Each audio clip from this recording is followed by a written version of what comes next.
Hello everyone, I'm Nick from nextstepnick.com. I'm joined today again by Vicky. Hello. Hello guys. Now, we did try recording about 20 minutes of really great quality banter, but unfortunately we were watching Lost Brothers and trying to do a little bit of a commentary on that, and that went a bit mad, didn't it? Just a bit. Yeah, we had audio problems and frame rate drops, and then the game crashed. And I still think one of my favourite points was when one of the brothers called another brother a whipping boy, which I haven't heard said by... Yeah, I don't even know what that was supposed to mean. I haven't heard that said by anyone since, Dickensian England, so that was nice. Yeah. And then, although you didn't see it, Vicky, I just before we finished the stream, I jumped into the air and my character clipped into the sky and I flew out of the forest. So that was nice. Oh, brilliant. I'm just sad I missed that now. Yeah, well, don't worry, because I'm going to continue those adventures, and we will revisit that, guys, because I'd really like Vicky to see that, and also I'm doing a review on this game, so we'll do a bit of a joint review. I think that'll be kind of fun. But instead, I think that would be fun. Yeah. So today, what we'll do instead, though, is we're going to go through our usual. We're going to talk about the latest news, the latest game news, what's going on in the game world, the good, the bad, the kind of in between. Now, first things first, the thing I want to talk about is Smash Bros. Ultimate. Mm-hmm. Now, have you heard about the character issue? I know that everyone's mad because there's a lot of Fire Emblem characters. Yeah. And not that it's a lot of Fire Emblem characters, it's the fact that every single character they are releasing has been a Fire Emblem character for a good while. Yeah, apparently Sakurai, the guy who worked primarily on Ultimate, kind of like the father of Super Smash Bros., he's kind of said before that he hasn't got much control over the characters that are released. That's actually down to Nintendo. He recently said that Nintendo kind of says who's getting released, and he just does that. But I kind of agree. Like, I play Smash. I never used to play Smash very much. I wasn't really a Nintendo kid growing up. But I really like Ultimate, but the thing I do notice is there are a lot of clone characters and there's a lot of Fire Emblem characters now.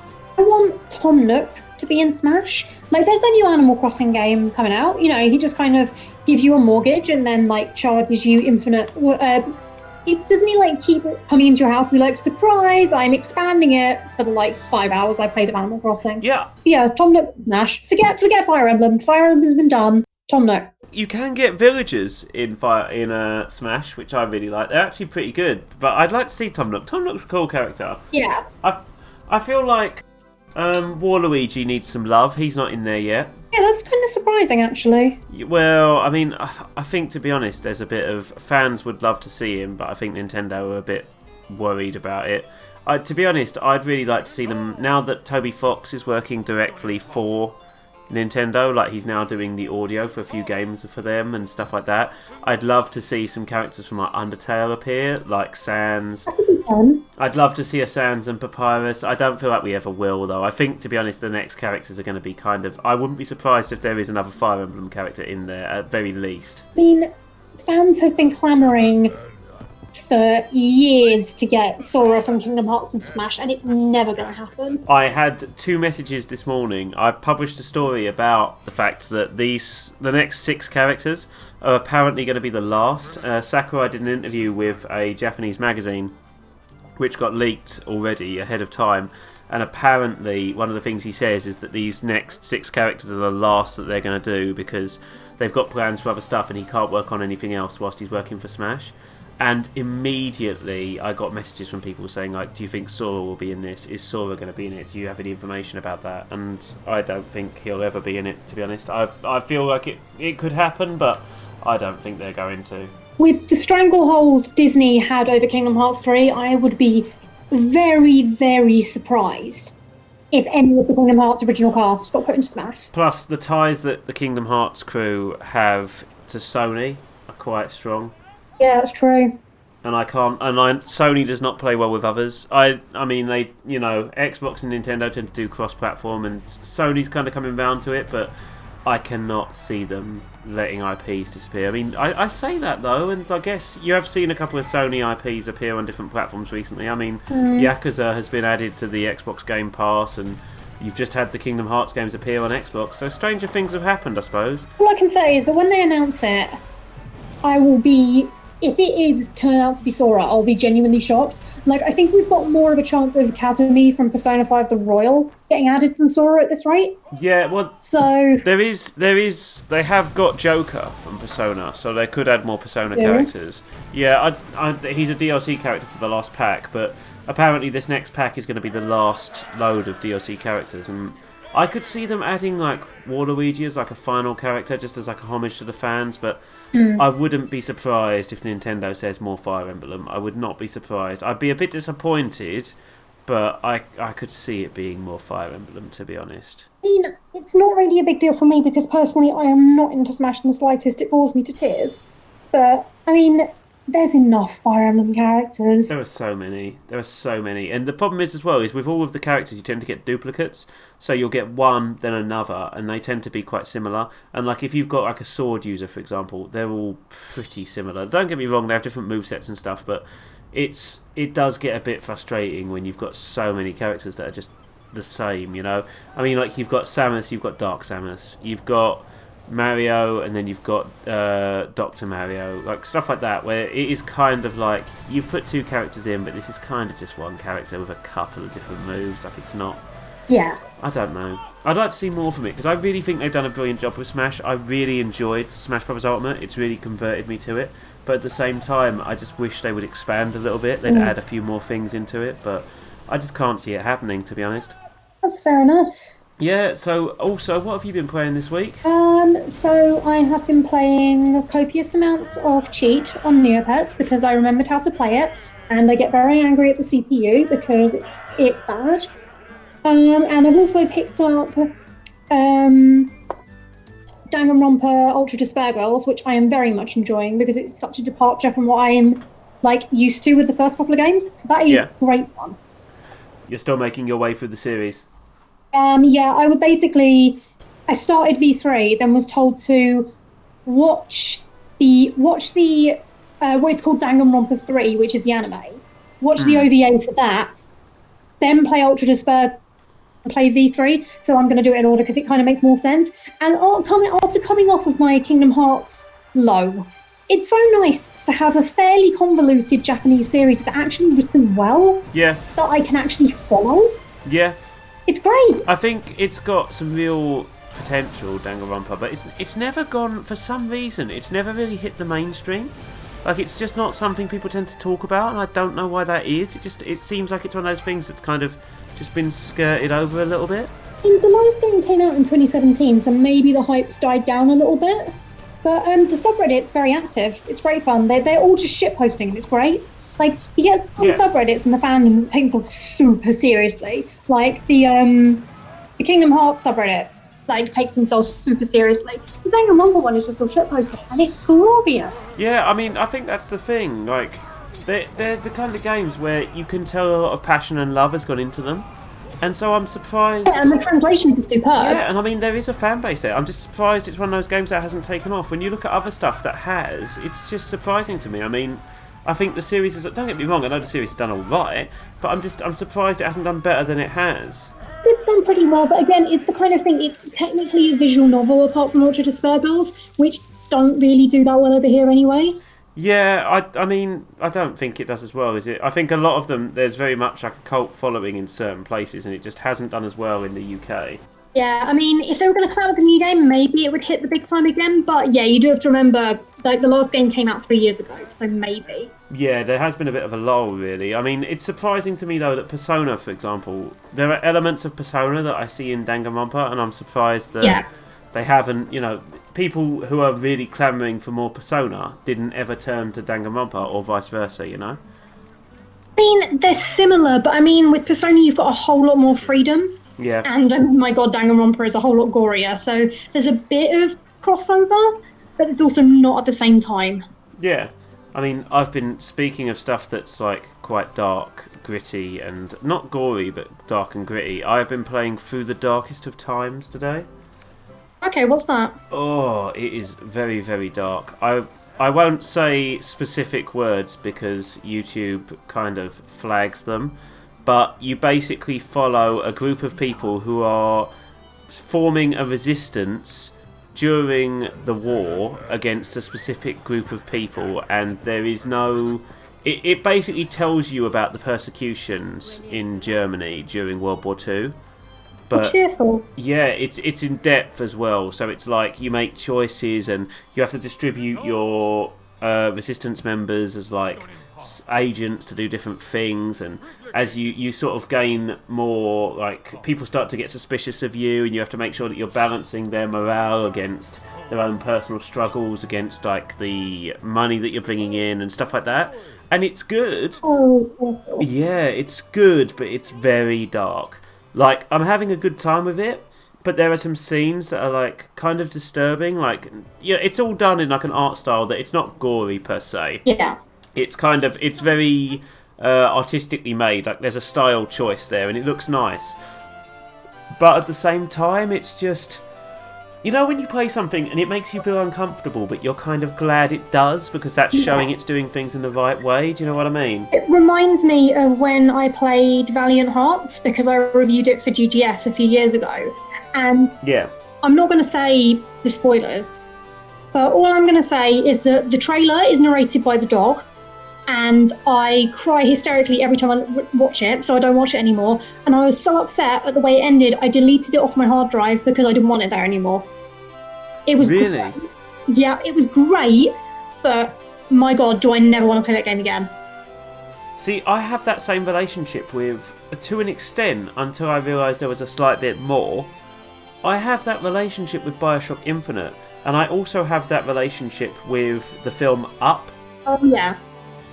I can't watch that again. I can't watch that again because Disney blindsided me with that. I did not expect that, and I don't care how uplifting it is at the end. It crushes my soul. It devastates me, that film. I can't do it. Yeah, I've got a film that does that, but yeah, Valiant Hearts is definitely the one that I will not play again. Yeah, I mean, I've had a few like that I won't revisit. I think Infinite I'll replay, but I'm kind of I'm in two minds about the ending. Like, I enjoyed it. I won't go into spoilers. I enjoyed it, but at the same time, it's difficult because I have mixed feelings there. Like, it was a really good game, but I don't know. I'm in two minds about replaying it. I liked the DLC to an extent, but I felt like it kind of deviated a bit. And I don't know if you've heard, but there's actually a new Bioshock in the works at the moment. Yeah, I've heard. I'm tentatively intrigued.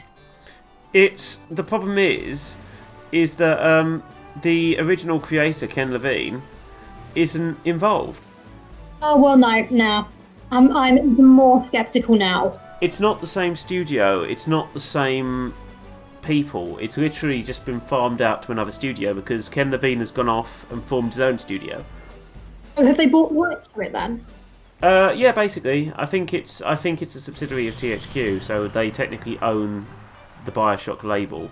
Like, they farmed it out once before for Bioshock 2. That went out to an external company, and to be honest, I really, really did not like that game. So Yeah, I've heard a lot of people say this, and don't get me wrong, like I wasn't a massive fan of it, but at the same time, I personally didn't think it was as bad as everybody says it was, but I don't have as much emotional investment in it. I was just like, yeah, you know what, it's very fanficky, but at the same time, the story's decent enough, it plays decently enough. I was mad that the Big Sisters didn't look like the 7-foot tall warped monstrosities they were meant to look like, but it's not a game that's I am mad about. Like, I'm still salty that Bioshock Infinite lost Game of the Year to The Last of Us, because quite frankly, I massively enjoyed the plot and the acting. So I'm still salty about that. See, I have to admit, I love The Last of Us. I think it's so good. I feel like the actual character journey is what gets me. That's a game, to be honest, that I'm excited for the next one. There is a story about the next one that's just broken today. I don't know if you saw.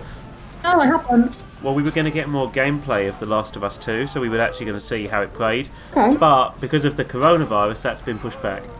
Virus. Yeah, it's caused so many problems. There's been talk as well, apparently, that it's going to delay the console productions as well as other bits and pieces as well. And I know, obviously, everyone's health comes first, so I'm not saying, like, oh, I can't believe it. But at the same time, it's like, wow, this is a serious thing. Like, it's delayed the consoles, it's delayed a few other bits and pieces as well.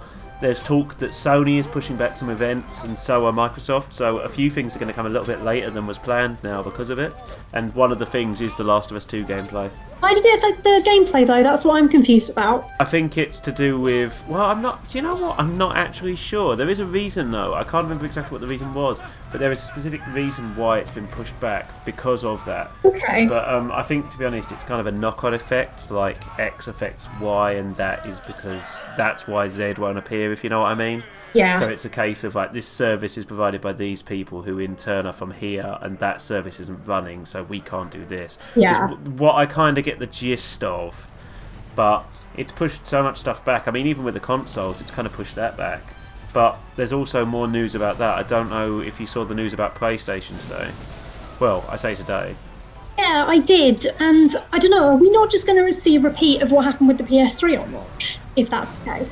See, I feel like the PS3 was such a disastrous launch. I mean, for anyone who doesn't know, the news we're talking about is that the PlayStation 5 apparently is costing, I think the ballpark figure I heard, and it's only a rumour, but apparently because of the kind of hardware in play, Sony has really struggled to get it down from about £450 or $450. So, And just to clarify, that's basically I've just looked it up on Google, and that's £349.47. So basically 350 quid. yeah, and like to be fair, I don't think Sony would mind, and they would concede a slight loss or even like not a great profit on consoles, because it's a bit like shopping in that they don't mind if they make a loss on a large product because they know there's going to be multiple smaller sales.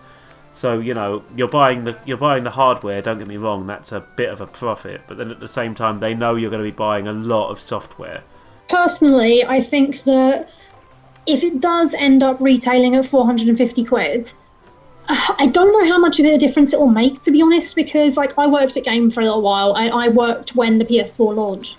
Nobody really cared. They were more concerned about the bugs in the first batch, but for me personally, I think unless there is something I would absolutely die for coming out on launch for the PS5, I'd wait until something I really wanted was going to come out, especially if it's going to cost like 350 quid. See, I could see the console, to be honest. I'm guessing here, but I'm expecting the PS5 to cost around about £500, give or take. That's the kind of figure I'm assuming it's going to be. I could see it being that amount. If it is, that is definitely going to put me off buying it until there's a price drop. Yeah, I think to be honest, I think it's always wise when a console first comes out to just wait and see how it plays out too. I mean, I remember when the PS3 came out alongside the Xbox 360, and the amount of people that rushed out and bought consoles like as soon as they came out. And don't get me wrong, I can see the allure of doing that, but at the same time, it also means that if there's any hardware problems, they're going to hit you, and also, it's too early to tell. It's always too early to tell. Never buy the first batch of consoles. Yeah, and also like even when you look at like the console generation itself, if you look at the PS4 compared to the Xbox One, if you look at the Xbox 360 to the PS3, if you look at the PlayStation 2 and the Xbox, it has flipped backwards and forwards between the best console on the market in regard to what you've got for games, what you've got for exclusives, what you've got for peripherals, all those kind of things. It's changed pretty much every generation, so it's too early to see which console you want to invest in, I think. When the first batch is out, you kind of want to give it a bit of time and see how they progress, because it's not about the initial launch, it's about the growth of the console over, like, say, I would say 4 to 6 months is a good period of time to see how they're planning, because, I mean, I don't know if you remember when the PS3 came out, but there were no games. There were no games for that. I mean, also for a while, there's going to be a lot of games coming out simultaneously for the 4 and 5 anyway. Yeah, I think that's another point. Also, just for comparison, I've just looked it up, and the original launch price for the PS4 with one controller was $400, so $399.99 or £349.99 in the UK. So if it does hit 500 quid, that's a big jump. See, I could see with inflation, and also they're saying that this is kind of going to be like a mini PC. So I can see the reasoning, but it depends on how they do things. You know, if they bring things out in a certain way and they show why it's worth that kind of amount, I could see it doing okay. I could see it doing okay because we've had a few years and inflation, but at the same time, I think they really need to showcase exactly why this is so good, because a lot more people than before are starting to turn to PCs. Understandably so. Like, I like playing games on PC. I like a console just for ease of use, but you know, if it depends on the price. I'll happily pay about 500 at a push. But when you start going any higher than that, that's when I start to second guess. I think if it did come out, I'd probably say I'd wait until a Black Friday sale, I'd wait until a Christmas sale, a few months after it came out, pick it up then, pick up a bunch of games, and then see. But I know for sure I wouldn't be getting it on launch. I mean, I wouldn't get it on launch anyway, even if it was cheaper. But if it was something in the vicinity of 500 quid, then just be like, well, see if it's worth the money first. Yeah, I think the thing is as well is, like I say, it's never worth, especially with hardware, it's never worth buying it on the first day. I know with games you've got a bit of a different argument there because, you know, quite a lot of the time games come out in a certain state and you can play them and they're okay. You might have a patch or something like that, fair enough, but that's about it. With consoles, and same thing with other hardware like TVs and stuff, it's never a good idea because there is going to be stuff that might need changing and you can't just download a patch. A lot of the time it'll be hardware problems. I mean, do you remember when the Xbox 360 first came out and quite a lot of people started getting red rings? Either the PS3 or the Xbox 360 that had massive problems with the first patch of the consoles. Yep, that was I believe the Xbox had loads of problems with that. The PS3 sold really badly because on the lead up to the launch, there was talk of just increasing the price just to basically because they thought they could get away with it. There was a lot of stuff like that people do not remember fondly. And I think that's the thing. A bad launch is kind of forever when it comes to a console, whereas with a game you can kind of progress from that. Don't get me wrong, I think you should release a finished product when it comes to games, but at least there's a bit of leeway, whereas with an actual hardware item, you have no leeway there. Yeah. And who would go through the hassle of, like, you know, sending it back and getting all this stuff? It's just, it wouldn't be worth it in my opinion. Yeah, I mean, I had a problem with my 360 when I had a 360 back in the day, and I sent it away to get repaired. Yeah, my brother did the same thing. He sent about 4 different consoles away to Microsoft because he kept buying them secondhand off of eBay after they all died on him. Oh, really? And yeah, he went through about 4 or 5 consoles, and I've still got the PS2. I've used for years. I had the PS3 since I was 18. Yeah. And it's still trucking along. I've still got my PS2 since I was a kid. I think when I first got it, I must have been about 14, maybe 15. I've still got my PS2. I've still got all the games. They all still work fine, and I love that little console. I think it's such a hardy console, but that's a bit before they started doing, you know, planned obsolescence and stuff like that, where they knew things were going to break. They didn't really do that. And I miss those days. I remember being amazed that I could play DVDs on it. I would watch my, like, really obscure at the time because they're all mainstream now, but I remember feeling so excited that I managed to pick up an entire box set of Full Metal Alchemist and bought them all individually from HMV as well because they were like £2.50, watching them on my, like, tiny little CRT TV through my PS2, and I thought that was amazing. Yeah, I think that's the thing, is that the issue that I've got really is that the PS2 was such a good console, it's hard for anything else to stand up alongside it. Like, I remember playing, and this brings me onto a series that I really want to come back, and at one point there was talk of a Kickstarter and other bits, but I don't think it will happen. Time Splitters? Oh, yeah. One of the best series. Oh, I love it. I love that game. Thought you were going to, like, talk about Scalebound for a second, and I was like, please, I miss my stupid anime teenagers fighting dragons with guitars. That was really surreal, Scalebound. I remember seeing the trailer for that and it just never went anywhere. That was the one with the guy with the headphones and the dragon friend, wasn't it? Because if that announcement from Platinum Games is true, I reckon that might be a rebooted Scalebound. I can hope. I desperately hope. I will crack out the Xbox One again for it. Yeah, I mean, well, what it basically is as well is that Platinum Games have said that they're going to release, well, they haven't said much. They've opened this new website up called Platinum 4 or Platinum World, but it's got 4 different stars, which are basically announcements. The first one is the Wonderful 101, which is the remaster of the old game from the Wii U, or the Wii. I think it's the Wii, isn't it, rather than the Wii U. The second one is on the 27th of this month, and then there's 2 more. But I know not too long ago, Platinum Games were saying that what they quite like to do is release all of their games themselves without having to use a publisher and self-publish, which means we could get basically anything. Scalebound, I'm telling you, I will be so happy if we get that re-announced, because the thing is, it just looked so dumb. And I was like, this is great. This is completely ridiculous. We're obviously having some fun with it. It looked like Devil May Cry with guitars and dragons. And I was like, you know what, I'm down for this. And then it got cancelled for no particular reason, and it was a damn shame. Yeah, I mean, it had some interesting chops to it, to be honest. I liked what I saw of it when I saw the trailers. Again, I thought it was a little bit silly, but then at the same time, I remember when they announced Bayonetta, and that was a little bit silly, but look at how well it's going. I mean, the third one now, I don't think the third one is one of these announcements, because they've said alongside this that they're still working on the third one, and that's coming along nicely. So... Okay. It's a possibility. I mean, Platinum Games now, I feel like they've really become like a darling to the community now. I mean, ever since Nier Automata as well. I mean, don't get me wrong, I know they've had hits before that, but I feel like Nier Automata kind of really cemented them.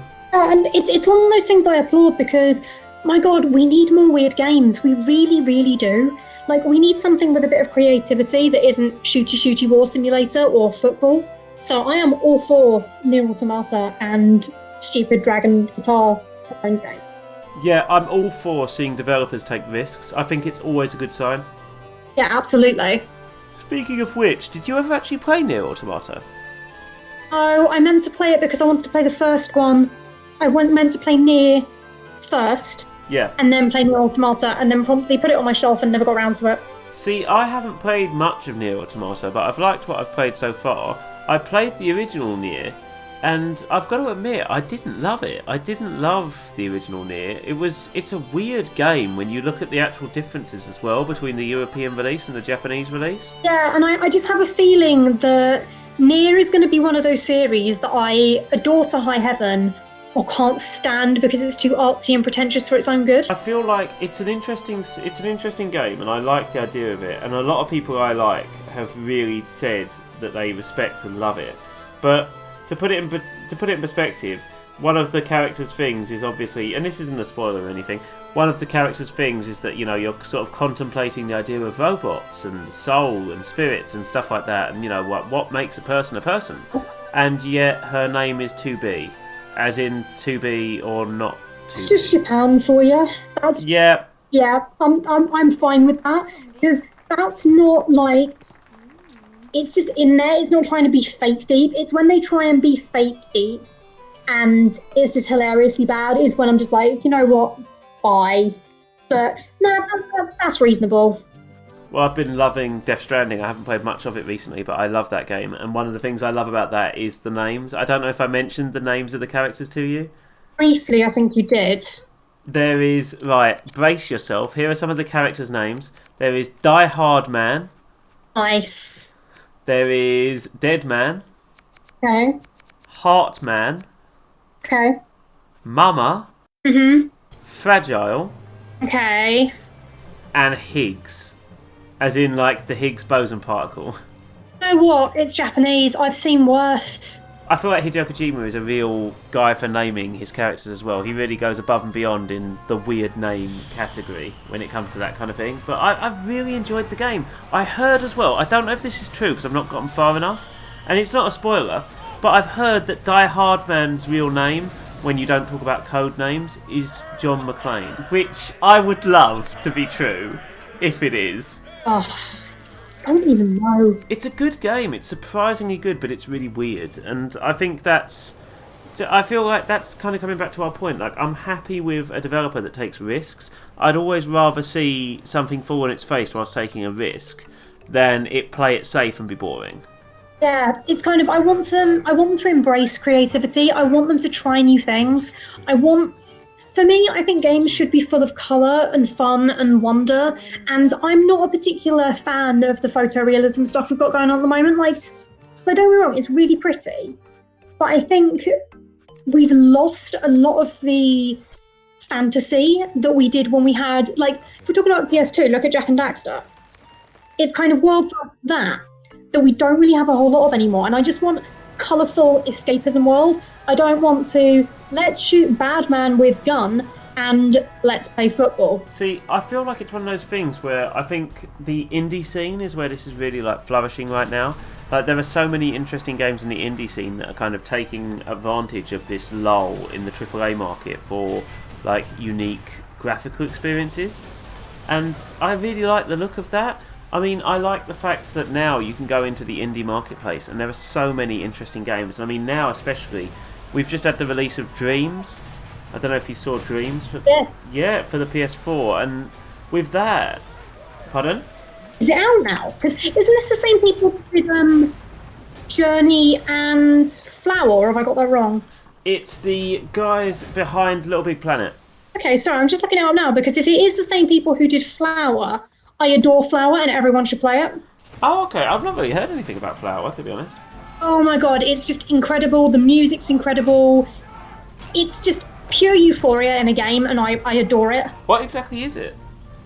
So, you play as a flower petal, flying about different stages, picking up, I think it's like, because it's been a while since I've played it, but I think you have to go through rings or pick up more flower petals, and then you light up the landscape and it's really pretty.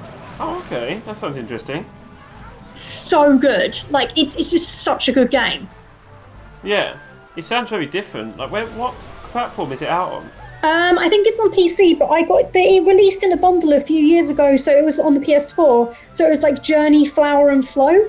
Oh, okay. And yeah, they're all on there, and it's really, really good. I mean, I personally didn't like Journey as much, and Flow I thought was creepy because I don't really do like underwater stuff. Yeah. But 100% it's worth it for Flower alone. Oh, okay. See, I'm curious about stuff like that because, again, I feel like it's interesting to try something that's completely different sometimes, just to see what the alternatives are to what we're usually playing.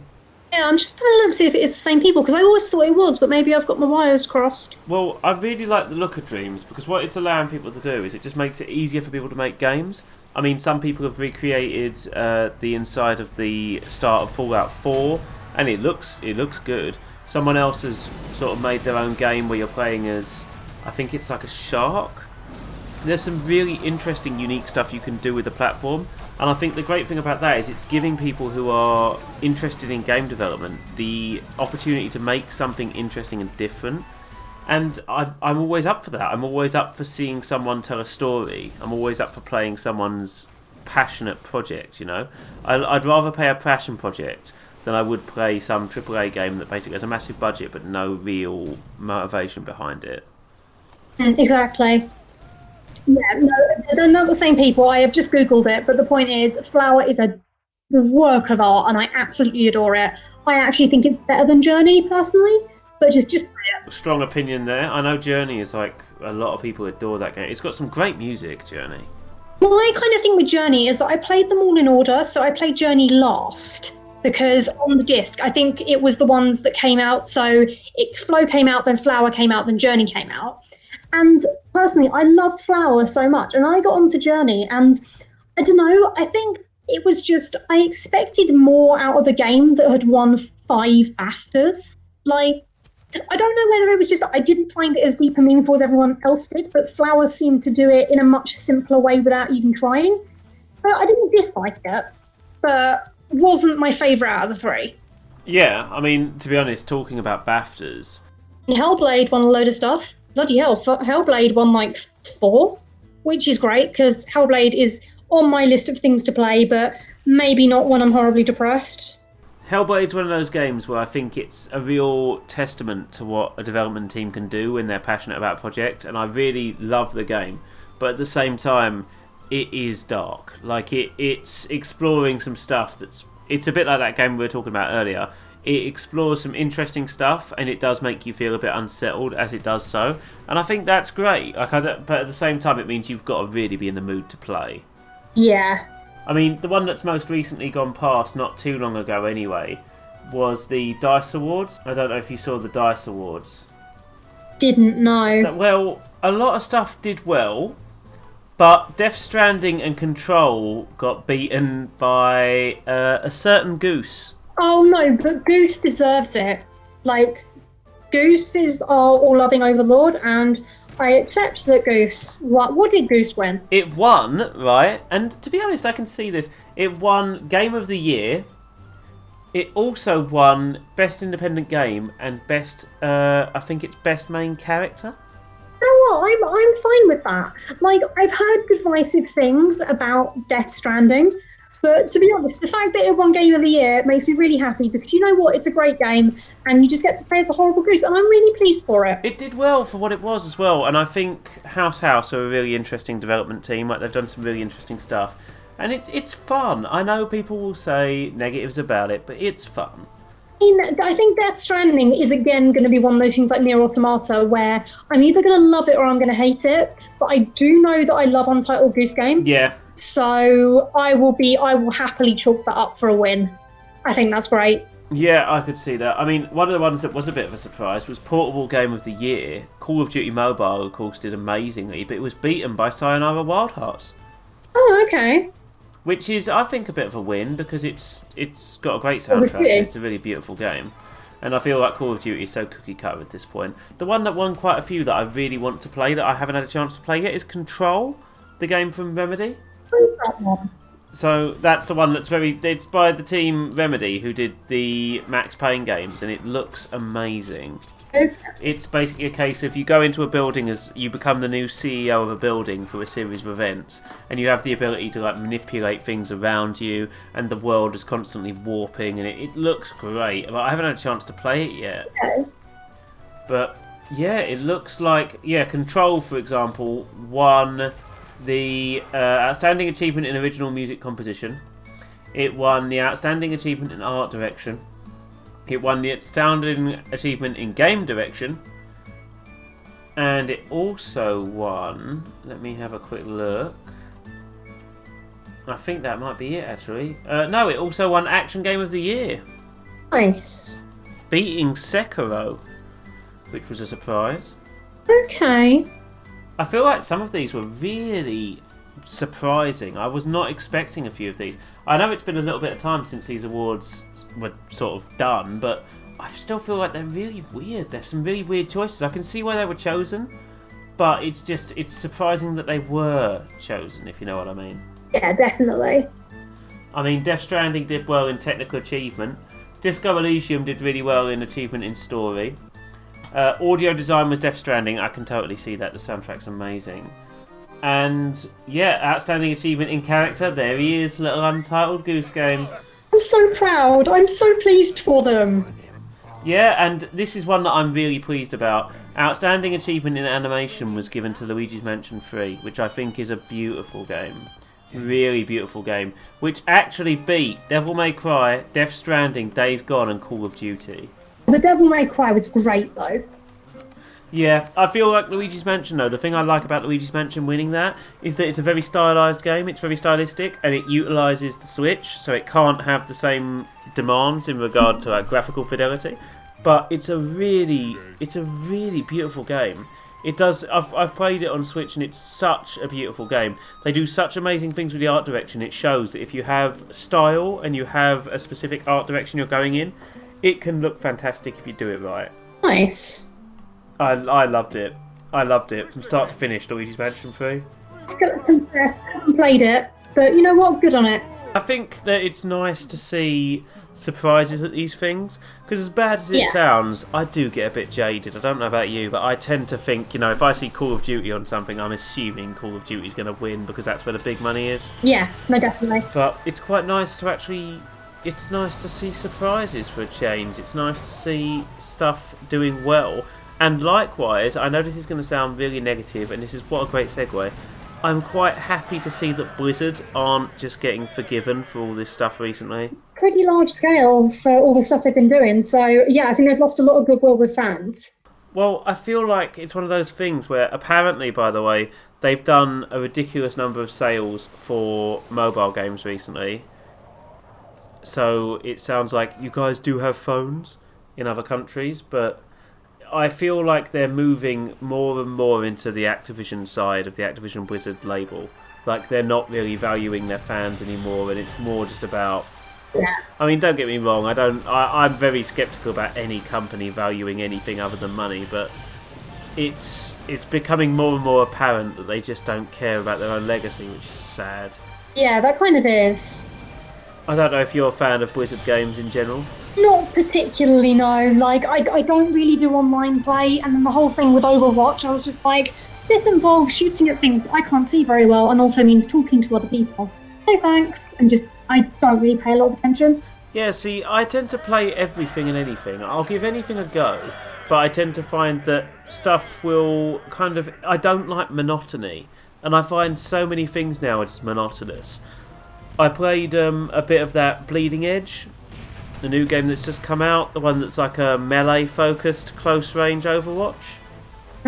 And people are sort of. Some people are raving about it. Some people are saying they hate it.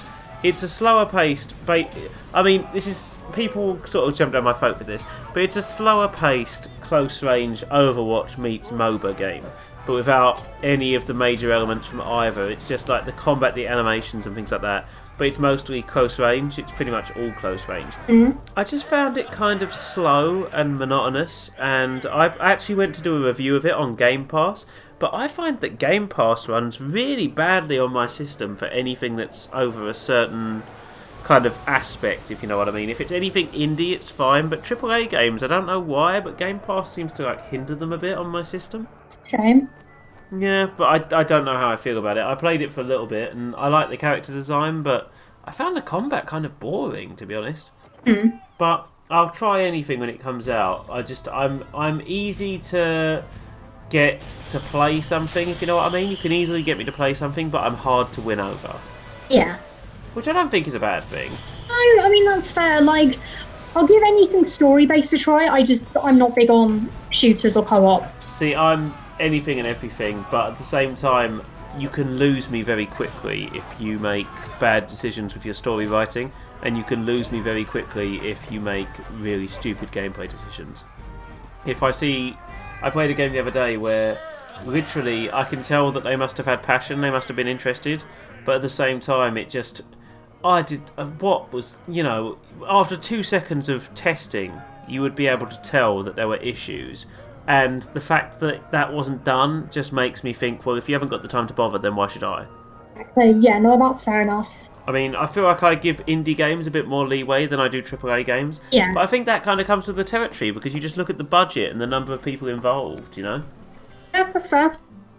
But I find it weird how recently, I don't know if you find this, but my love of games is kind of shifting over the last few years, really into the indie scene. I've really grown so in love and enamoured with the indie scene.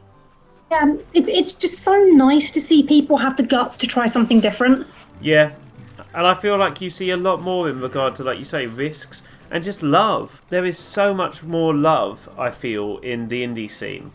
Yeah, I think so. Don't get me wrong, not always, but I just feel like the indie scene is just, it's so vibrant and you can tell that people care.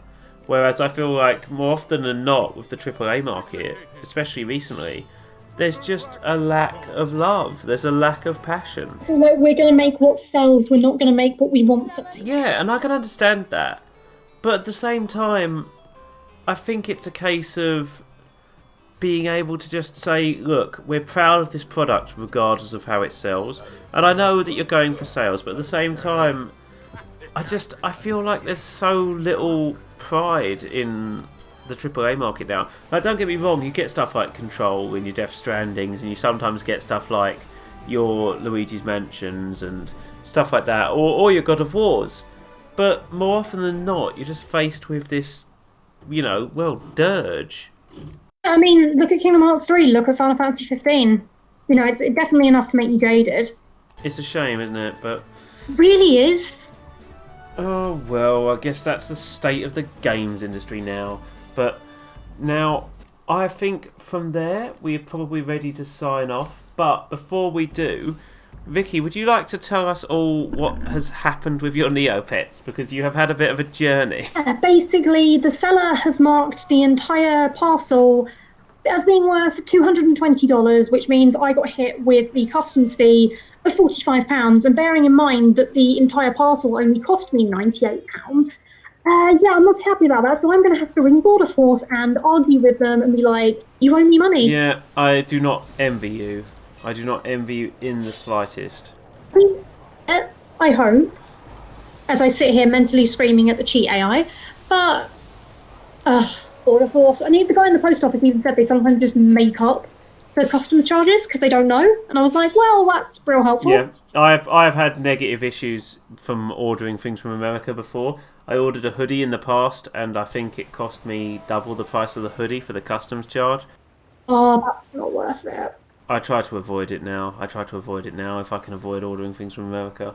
It's just one of those things where the actual like customs charge can sometimes just eliminate everything in regard to like good value for money, and it's just not worth it. And it's a shame because there's so many amazing things that I'd like to get from America, but I just can't justify the price. It's also that with these, they're not being made anymore, and the chance of finding them in the UK is like slim to none. Yeah. So I kind of had to. But yeah, lesson learned, don't buy off random people off Reddit because you'll get hit with a £45 fee. So just cry quietly while staring at eBay listings for 150 quid each. Well, don't worry, because I know what will cheer you up, because what we're going to do this week at some point, guys, so stay tuned and don't forget to subscribe, is we are going to play a bit of Lost Brothers together. Yeah, I'm hyped. I'm going to read all of the dialogue. We are going to do this together. We are going to record this, or we might even go on Twitch. We have got a Twitch for the channel, but I will be sorting that out over the next week or so. But when it goes out, make sure you tune in, because we're going to need all the support we can get. Because it looks like it's going to be a bit of a slog. It could be fun. But it could be. But I don't think it will be. Anyway, guys, thank you very much for tuning in. Please don't forget to like, share and subscribe if you have enjoyed this video. All that's left to do now is to say goodbye to my lovely co-host. Goodbye, Vicky. Goodbye, everyone. Thank you for tuning in again. It's very much appreciated. Thank you very much for joining me today as well. It is always a pleasure. Yeah, well, as always. Yep, and now I will hit you with the podcast extra additional charge, which is £45 for... I'm only... It's too soon, isn't it? It's too soon for comedy like that. Just a bit. But anyway, thank you very much for tuning in, guys. Please don't forget to like, share and subscribe, and hopefully I'll catch you again very soon. Goodbye.